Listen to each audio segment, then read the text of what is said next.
আসসালামু আলাইকুম প্রিয় দর্শক, জানিয়ে দিব এখনকার আলোচিত সকল দেশীয় খবর। শুরুতেই জানিয়ে দিব সংবাদ শিরোনামগুলো। ঝুলে গেছে এনসিপি, গণ অধিকার, এবি পার্টি সহ 5 দলের নির্বাচনী জোট গঠন। অভ্যন্তরীণ মতনৈক্য ও একটি দলের তীব্র আপত্তিতে থমকে গেল আলোচনা। কিছু কিছু দলের কথায় মনে হয় তারাই সব করেছে।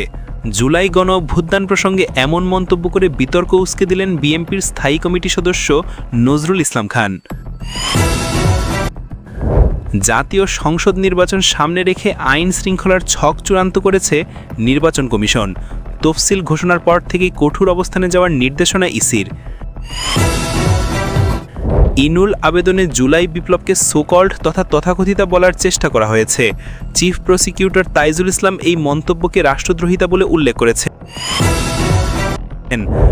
জনগণের সম্পত্তির প্রতি সাবেক প্রধানমন্ত্রী শেখ হাসিনার ছিল লোভাতুর দৃষ্টি। পূর্বাচলের প্লট দুর্নীতি মামলার রায়ে এমন মন্তব্য করলেন আদালত। সমুদ্রের নিচে ভূমিকম্পে বাংলাদেশের উপকূলীয় অঞ্চলে সুনামির ঝুঁকি কতটা, বিশ্লেষকদের সতর্কবার্তা নিয়ে বিস্তারিত। প্রিয় দর্শক, এতক্ষণ দেখছিলেন সংবাদ শিরোনামগুলো, এখন জানাবো বিস্তারিত খবর। ঝুলে গেছে এনসিপি, গণ অধিকার, এবি পার্টি সহ 5 দলের নির্বাচনী জোট গঠন। অভ্যন্তরীণ মতনৈক্য ও একটি দলের তীব্র আপত্তিতে থমকে গেল আলোচনা। জাতীয় নাগরিক পার্টি এনসিপি, আমার বাংলাদেশ পার্টি এবি পার্টি, গণ অধিকার পরিষদ, বাংলাদেশ রাষ্ট্র সংস্কার আন্দোলন ও জাতীয় সমাজতান্ত্রিক দল জেএসডি, এই 5 দলের সম্ভাব্য নির্বাচনী জোটের আলোচনা আপাতত ঝুলে গেছে। গতকাল বৃহস্পতিবার বিকেলে রাজধানীতে এই জোটের আত্মপ্রকাশ হওয়ার কথা থাকলেও গভীর রাত পর্যন্ত বৈঠক করেও চূড়ান্ত সিদ্ধান্তে পৌঁছানো যায়নি। মূলত 2টি প্রধান কারণে জোট গঠনের আলোচনা চূড়ান্ত হতে পারেনি। এর মধ্যে অন্যতম হল জোটের অন্যতম শরিক দল এনসিপির পক্ষ থেকে একটি বিষয়ে তীব্র আপত্তি জানানো হয়েছে। এছাড়া জোট নিয়ে গণ অধিকার পরিষদের নেতাদের মধ্যেও রয়েছে স্পষ্ট দ্বিধাবিভক্তি। এই দ্বিধাবিভক্তি ও মতনৈক্যের কারণে শেষ পর্যন্ত এই জোট আলোর মুখ দেখবে কিনা তা দেখার জন্য জাতীয় সংসদ নির্বাচনের তফসিল ঘোষণা পর্যন্ত অপেক্ষা করতে হবে। জানা যায়, ইসলামী ছাত্র শিবিরের সাবেক নেতাদের এক অংশের উদ্যোগে গঠিত রাজনৈতিক প্ল্যাটফর্ম আপ বাংলাদেশকে এই জোটে রাখার প্রশ্নে এনসিপির বেশিরভাগ নেতাই নেতিবাচক মত দিয়েছেন। এই আপত্তির কারণে আলোচনায় বড় ধরনের হোঁচট খেয়েছে। জোটের নেতারা মনে করেন এই রাজনৈতিক প্রেক্ষাপটে একটি শক্তিশালী জোট গঠন অনিবার্য ছিল। তবে শরিকদের মধ্যে আস্থা ও নীতির প্রশ্নে একমত না হতে পারলে জোটে যাওয়া অর্থহীন। ফলে আপাতত এই জোটের ভবিষ্যৎ পুরোপুরি অনিশ্চিত। কিছু কিছু দলের কথায় মনে হয় তারাই সব করেছে। জুলাই গণ অভ্যুত্থান প্রসঙ্গে এমন মন্তব্য করে বিতর্ক উসকে দিলেন বিএনপির স্থায়ী কমিটির সদস্য নজরুল ইসলাম খান। 2024 সালের জুলাইয়ে সংঘটিত গণ অভ্যুত্থানে বিএনপি এবং এর সহযোগী সংগঠনের নেতাকর্মীরা সবচেয়ে বেশি শহীদ হয়েছেন বলে দাবি করেছেন দলটির স্থায়ী কমিটির সদস্য নজরুল ইসলাম খান। তিনি বলেন, অথচ কিছু লোকের কথায় ও আচার আচরণে মনে হয় তারাই সব করেছে। এই বিএনপি নেতা আরও বলেন, আন্দোলনে কারা বেশি অংশগ্রহণ করেছে সেই অনুযায়ী গুরুত্ব পাওয়া উচিত নয়। তবে আমাদের কিছু কিছু সংগঠনের কিছু লোকের কথাই মনে হয় তারাই সব করেছে। তাদের কথার ভেতরে মনে হয় তারাই সব কিছু করেছে। নজরুল ইসলাম খান আরও বলেন, বিএনপি একমাত্র দল যাদের দীর্ঘ সময় রাষ্ট্র পরিচালনার অভিজ্ঞতা রয়েছে। জনগণের সমর্থন পেলে অতীতের ভুলগুলো থেকে পাওয়ার শিক্ষাকে কাজে লাগিয়ে জনকল্যাণে কাজ লাগানো হবে।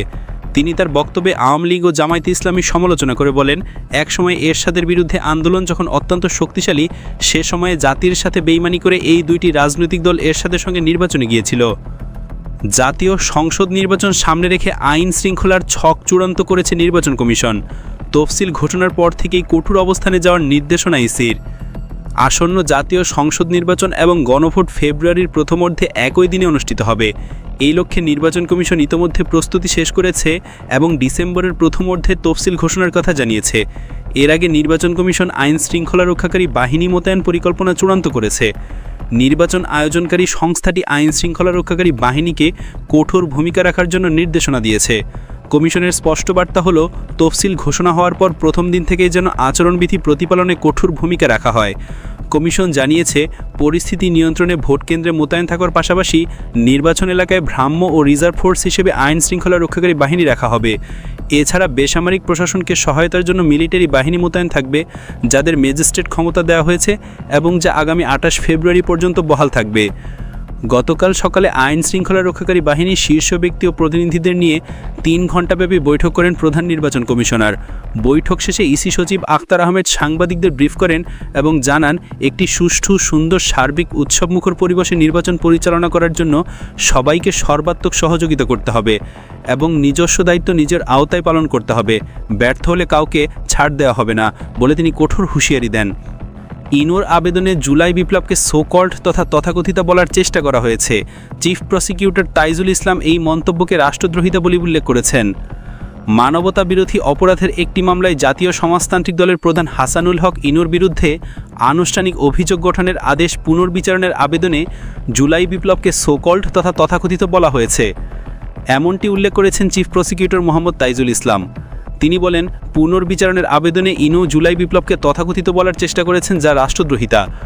জুলাই গণঅভ্যুত্থানের সময় সংগঠিত মানবতা বিরোধী অপরাধের মামলায় ইনুর বিরুদ্ধে আনুষ্ঠানিক অভিযোগ গঠনের আদেশ বাতিলের আর্জি জানিয়ে চিফ প্রসিকিউটর এই কথা বলেন। চিফ প্রসিকিউটর তাইজুল ইসলাম আরও বলেন, বাংলাদেশের ইতিহাসে জুলাই বিপ্লব একটি অবিস্মরণীয় ঘটনা। এই বিপ্লবের মাধ্যমেই দীর্ঘদিনের চেপে বসা স্বৈরাচারী শাসনের অবসান হয়েছে এবং রাষ্ট্রের স্বভাবসুলভ গণতান্ত্রিক চরিত্র ফিরে এসেছে। রাষ্ট্র এখন সংস্কারের মাধ্যমে নতুন যাত্রার দিকে যাচ্ছে। এই ঐতিহাসিক ঘটনাকে তথাকথিত বলাটা এক ধরনের ধৃষ্টতা এবং তা কোনোভাবেই মেনে নেওয়া যায় না। আদালত তাৎক্ষণিকভাবে এই বিষয়ে কোনো আদেশ দেননি। জনগণের সম্পত্তির প্রতি সাবেক প্রধানমন্ত্রী শেখ হাসিনার ছিল লোকাতুর দৃষ্টি। পূর্বাচলের প্লট দুর্নীতি মামলার রায়ে এমন মন্তব্য করলেন আদালত। ঢাকা বিশেষ জজ 5 আদালতের বিচারক মোহাম্মদ আবদুল্লাহ আল মামুন পূর্বাচল নতুন শহর প্রকল্পে প্লট দুর্নীতি মামলার রায় ঘোষণার সময় সাবেক প্রধানমন্ত্রী শেখ হাসিনা ও তার 2 জনের নামে গুরুতর মন্তব্য করেছেন। বিচারক বলেন, শেখ হাসিনা প্রধানমন্ত্রী থাকাকালীন নিয়ম অনুযায়ী প্লট বরাদ্দের কোনো আবেদন না করলেও প্লটের দখল বুঝে পেতে ঠিকই আবেদন করেছিলেন। এতে বোঝা যায় সম্পদের প্রতি তার লোভ ছিল। বিচারক তার পর্যবেক্ষণে আরও বলেন, শেখ হাসিনা নিজে প্লট নেওয়ার পর তার ছেলে ও মেয়েদের নামেও বরাদ্দ নেন। এরপর তার বোন শেখ রেহানা, বোনের মেয়ে আজমিনা সিদ্দিকী এবং ছেলের আদওয়ান মুজিব সিদ্দিকীর নামেও প্লট বরাদ্দ দিয়েছেন। তিনি 4 বার প্রধানমন্ত্রী ছিলেন, তারপরেও জনগণের সম্পদ থেকে লোভ সামলাতে পারেননি। জনগণের সম্পত্তির প্রতি তার লোভাতুর দৃষ্টি পড়েছে। প্লট বরাদ্দের দুর্নীতি পৃথক 3টি মামলায় ক্ষমতাচ্যুত সাবেক প্রধানমন্ত্রী শেখ হাসিনাকে 7 বছর করে মোট 21 বছরে কারাদণ্ডাদেশ দেওয়া হয়েছে। একই সঙ্গে তার ছেলে সজীব ওয়াজেদ জয় ও মেয়ে সাইমা ওয়াজেদ পুতুলকে দেওয়া হয়েছে 5 বছর করে কারাদণ্ড। ছাত্র জনতার অভ্যুত্থানে ক্ষমতাচ্যুত শেখ হাসিনা এবং তার 3 সন্তানকে পলাতক দেখিয়ে এই মামলার বিচার হয়েছে। রায় ঘোষণার আগে বিচারক এই মামলার পটভূমি তুলে ধরেন এবং মিডিয়াকে ধন্যবাদ জানান। তিনি বলেন, মিডিয়া যে চতুর্থ স্তম্ভ হিসেবে কাজ করে আমরা এই মামলার মাধ্যমে দেখলাম। সাংবাদিকদের রিপোর্ট না থাকলে দুর্নীতি দমন কমিশন কখনোই এই মামলা করত না।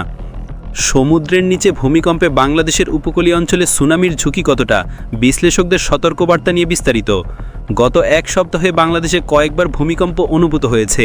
এর মাঝে 26 নভেম্বর রাতে বঙ্গোপসাগরে 4 মাত্রার একটি ভূমিকম্প হয়েছে। এর পরের দিন 27 নভেম্বর ইন্দোনেশিয়ায় 6.6 মাত্রার ভূমিকম্প হয়। যদিও এর কারণে বড় ধরনের কোনো সুনামির খবর পাওয়া যায়নি। তবে ভূতাত্ত্বিক বিশ্লেষকরা বলছেন, ইন্দোনেশিয়া অথবা আন্দামান নিকোবর দ্বীপের দিকে যদি বড় মাত্রার ভূমিকম্প হয় সেক্ষেত্রে বাংলাদেশেও সুনামির ঝুঁকি রয়েছে।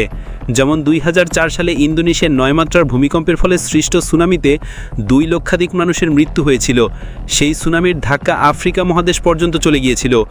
ওই সুনামির প্রভাব বাংলাদেশেও লেগেছিল এবং তাতে কয়েকজন মানুষের মৃত্যুর খবর জানা গিয়েছিল। ভূমিকম্প পর্যবেক্ষণ ও গবেষণা কেন্দ্রের অসহকারী আবহাওয়াবিদ ফারজানা সুলতানা বলেছেন, সাগরে ভূমিকম্পের মাত্রা যদি 6.5 বা তার উপরে যায় তবে সুনামি হবে কিনা তা সুনামি সার্ভিস প্রোভাইডাররা পর্যবেক্ষণ করেন। তারা সতর্কতা জারি করে পানির উচ্চতা কতটা হতে পারে তা জানিয়ে দেন। তিনি বলেন, বঙ্গোপসাগরে প্রায়শই ছোট ছোট ভূমিকম্প হয়, তবে 4 মাত্রা বা এর চেয়ে দুর্বল যেসব ভূমিকম্প থেকে বড় পর্যায়ে ক্ষতির সংখ্যা থাকে না। তবে অনেক বিশ্লেষকের মধ্যে বাংলাদেশের অভ্যন্তরে ভূমিতে বড় ভূমিকম্প হলেও উপকূলে সুনামির সংখ্যা থাকে। এর কারণ হলো ভূপৃষ্ঠ বিভিন্ন প্লেটে ভাগ করা এবং সেই প্লেটগুলো সবসময় নড়াচড়া করে। এই প্লেটের ক্রমাগত অবস্থান পরিবর্তন থেকেই ভূখণ্ডে কম্পন সৃষ্টি হয়। প্রিয় দর্শক, এই ছিল এখনকার গুরুত্বপূর্ণ নিউজ। আরও গুরুত্বপূর্ণ নিউজ নিয়ে ফিরছি কিছুক্ষণের মধ্যে। নিউজগুলো সবার আগে দেখার জন্য এই চ্যানেলটি সাবস্ক্রাইব করে আমাদের সাথে থাকুন। ধন্যবাদ।